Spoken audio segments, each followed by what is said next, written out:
That was quite an experience. I think the seasoned missionaries felt like, hey, you can't accomplish that in 12 days.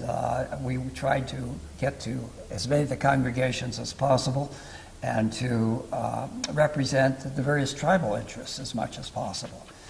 And we were there in the season of the Harmattan, and it was very, very hot. But we accomplished it. And one of the stories I love telling about that, you've heard it before, is the one of we had finished our work, traveled widely, and accomplished what we were even a little bit ahead of schedule. And that was somewhat intentional on the part of our production team, because they were worried that we might not get the film out of the country, even after all the effort to take the film. At that time, film teams were having a rough time, and film had been confiscated. But there was one scene we hadn't shot, and that was kind of the opening scene that would be the biblical story of the sower and the good soil and the poor soil and so forth. And so to stage that at the last minute, we asked a farmer to hoe up some ground and sow some seed. But it was the dry season, the ground was as hard as concrete. It was very hard to make much of an impression into the earth. But after it was all done, and amidst all of our anxiety to get the film out of the country and complete the project, the farmer that was called upon to hack the ground came to us and said, "Would you like to know my name?"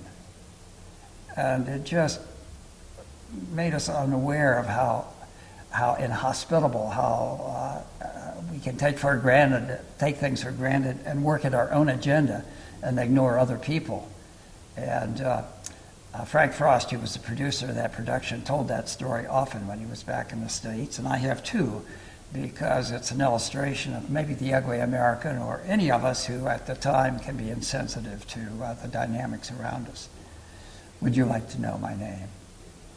It's been 40 years or so since we did that.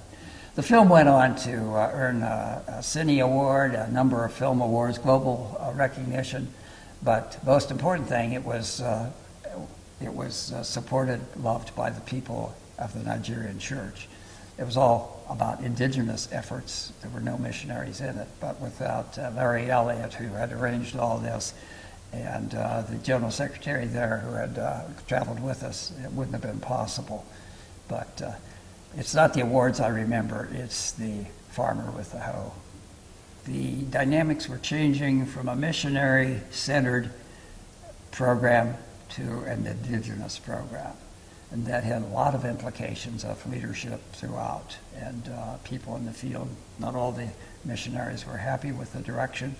Many were very supportive of the direction, and there was, I think, maybe more feedback from here at home about the direction than there was from Nigeria itself. It seemed like, the program had been going on for 60 years.